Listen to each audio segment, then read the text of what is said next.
Okay,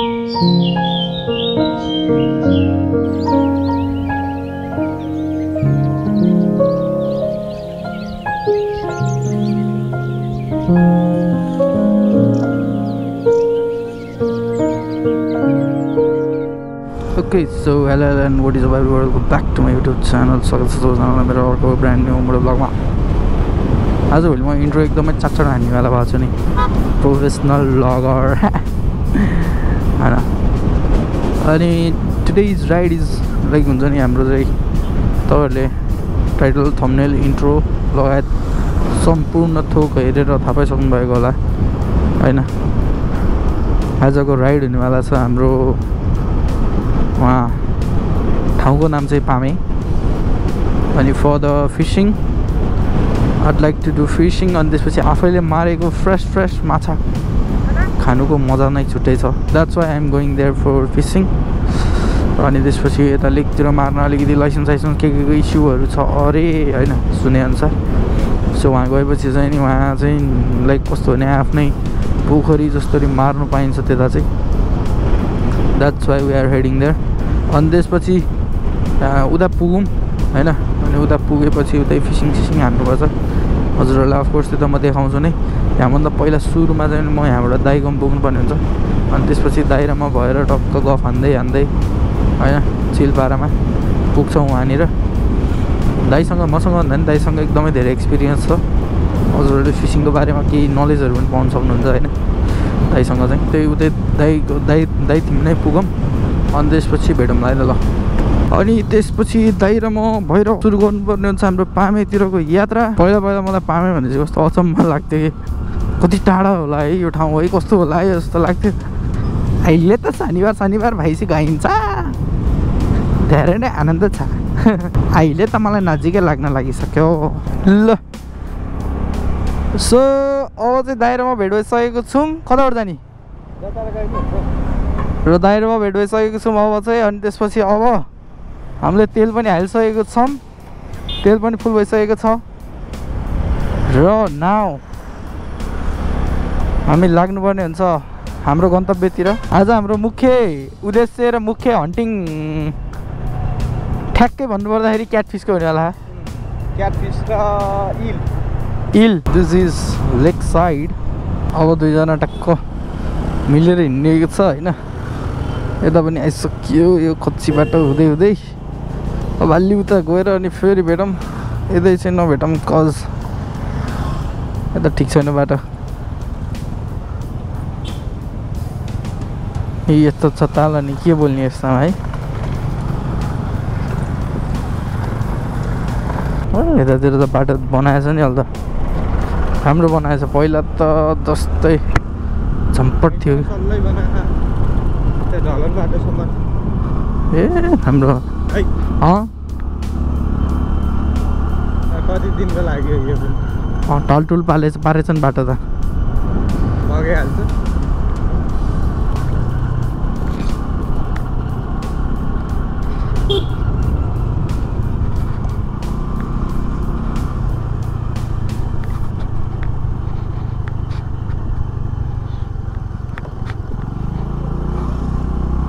यहाँबाट फेरि ढलान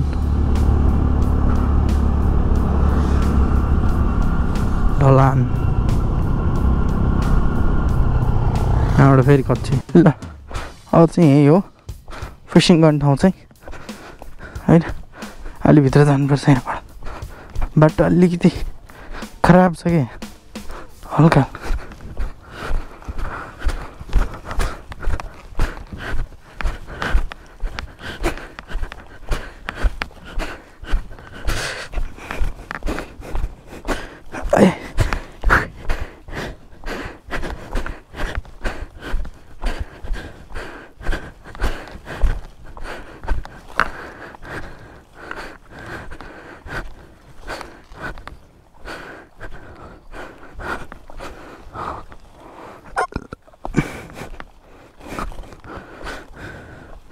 उयो बाटो त वाइल्डै भएको छ त्यसले।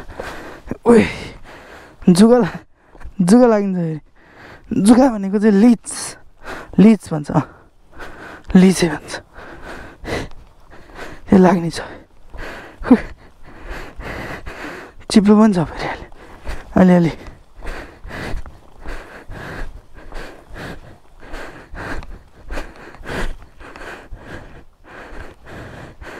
ए डेन्जर सफा भएको छ त यो पानी त हामीले फिसिङ गर्नु चाहिँ यहाँनिर हो यसैमा यही पानीमा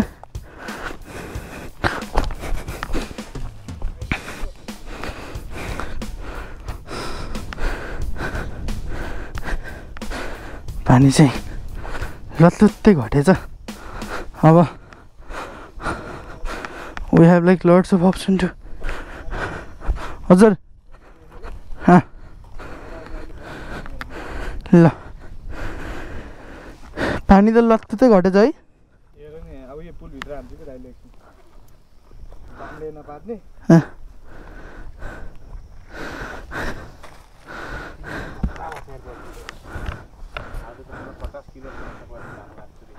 हो है ल एकछिन हेर ल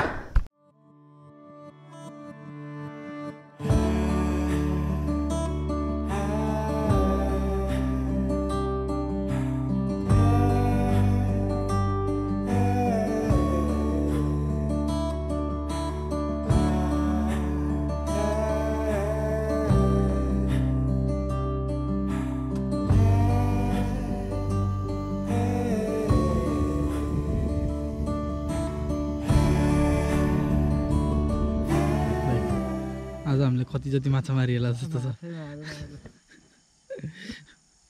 देखाउँ त्यहाँ टुकटुक गरे टुकटुक गरी छ ऊ लत्ते तान्दैन नि भिडियो बनाएर बस्ने कि तान्यो ऊ भन्दै अहिलेसम्मको हाम्रो हन्टिङ आज चाहिँ आलु बोरामा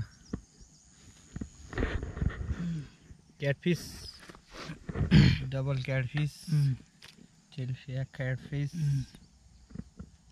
यो त नदेखिँदो रहेछ झ्याप्पा त यति हो छैन आज जम्मा एक पाउ अब यो ठुङ्नालाई मिठो ठुङ्गेछ तर पर्दैन कि